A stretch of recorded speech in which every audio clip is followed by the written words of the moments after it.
हम पढ़ेंगे importance of consumer protection from consumer point of view and business point of view. देखो, सबसे पहले क्या कह रहा है कि कंज्यूमर प्रोटेक्शन इंपॉर्टेंट क्यों है कंज्यूमर्स के पॉइंट ऑफ व्यू से।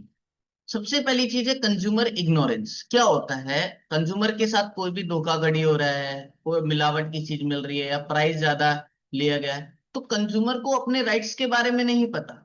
अब उसको ये तो पता है उसके साथ गलत हो रहा है, लेकिन भैया अब ये गलत हो रहा है, इसके लिए खिलाफ कहाँ कंप्लेन करनी है, कैसे इसका सोल्यूशन मिलेगा, उसको यही नहीं पता, है ना।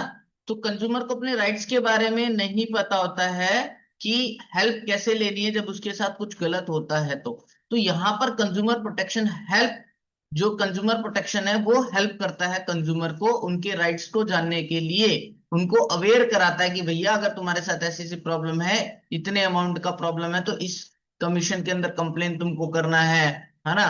तुमको क्या क्या चीजें देखनी चाहिए मान लेते वक्त, वो सारी चीजें गाइड करता है ऑन कंज्यूमर प्रोटेक्शन। तो कंज्यूमर इग्नोर कर देता है, इसलिए कंज्यूमर प्रोटेक्शन वहां उसको हेल्प करता है किस तरह से वो काम कर सकता है।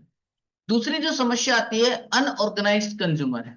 मतलब कंज्यूमर लोग क्या होता है, मान लो एक के साथ कोई प्रॉब्लम आ रही है तो भैया वो नहीं लड़ता, ऐसे ही दूसरे के साथ प्रॉब्लम आ रही है वो भी नहीं लड़ता। तो कंज्यूमर एक साथ मिलकर, भैया एक को प्रॉब्लम आ रही है तो औरों को भी तो आ रही होगी ना। तो कंज्यूमर कभी भी ना, ये लोग एक साथ मिलकर अपने आप को प्रोटेक्ट नहीं करते। तो यहां पर उनको कंज्यूमर प्रोटेक्शन एक्ट गाइड करता है कि भैया तुम इकट्ठे होकर लड़ाई करो। इसके लिए कंज्यूमर प्रोटेक्शन उनको बोलता है कि तुम कंज्यूमर फॉर्म बनाओ। अब कंज्यूमर फॉर्म में क्या होता है, एक कंज्यूमर फॉर्म में एक ऑर्गेनाइजेशन होती है, ये कंज्यूमर ऑर्गेनाइजेशन, जिसमें ये लोग क्या करते हैं, बहुत सारे कंज्यूमर के हित में लड़ाई करते हैं कलेक्टिवली, जो भी उनको परेशानी और की परेशानी को सॉल्व कराते हैं। ठीक है। तीसरी जो बात आती है बेटा जी, वाइड स्प्रेड एक्सप्लोटेशन। आपको पता है आजकल कंज्यूमर के साथ बहुत तरह का धोखाधड़ी किया जा रहा है।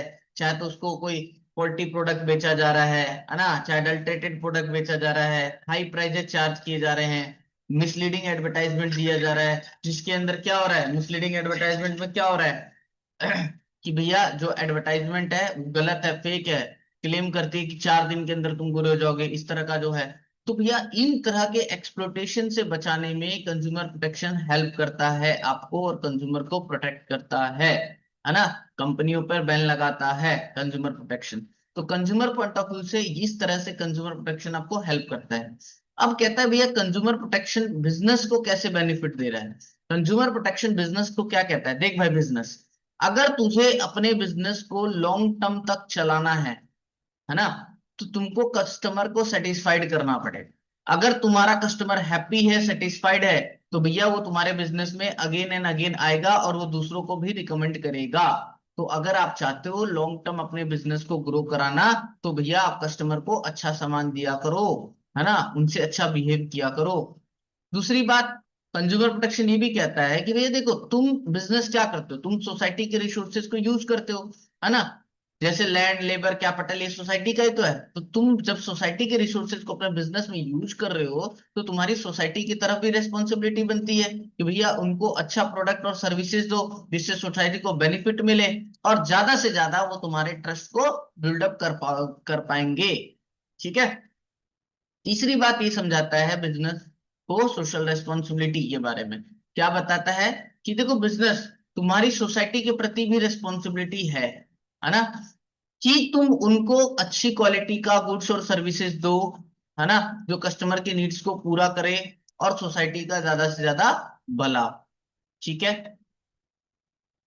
मॉरल जस्टिफिकेशन, देखो ये कहना चाह रहा है कि भैया अगर हम मॉरली भी सोचे, ये हमारी मॉरल ड्यूटी है कि हमें अपने बिजनेस को करते वक्त कस्टमर साथ एथिकल रहना है, एथिकल बिहेव करना है, एक्सप्लोटेशन नहीं करना है। कस्टमर तुम्हारे लिए भगवान है, उनको ट्रीट करना है बिल्कुल सही तरीके से, और अपने बिजनेस की रेपुटेशन तुमको बनानी है। ठीक है। तो ये हमारी मॉरल जस्टिफिकेशन भी कहती है। और देखो भैया, अगर तुम गवर्नमेंट से बचना चाहते हो कि गवर्नमेंट इंटरवेन ना करे, अगर तुम सोच रहे हो तुम कस्टमर के साथ अनफेयर प्रैक्टिसेस करोगे, जैसे उनको डिफेक्टिव गुड्स दोगे या ओवर चार्ज करोगे, तो भैया कस्टमर तुमको नहीं छोड़ेगा। कस्टमर तो नहीं छोड़ेगा क्योंकि वो कंप्लेन करेगा, और कंप्लेन करेगा तो गवर्नमेंट आएगी बीच में, और गवर्नमेंट आएगी तो भैया कस्टमर को प्रोटेक्ट करेगी और वो तुम्हारे बिजनेस को बंद कर देगी, वो तुम पे फाइन लगा देगी, तुमको जेल भेज देगी, या तुम्हारे बिजनेस को शट डाउन करा देगी।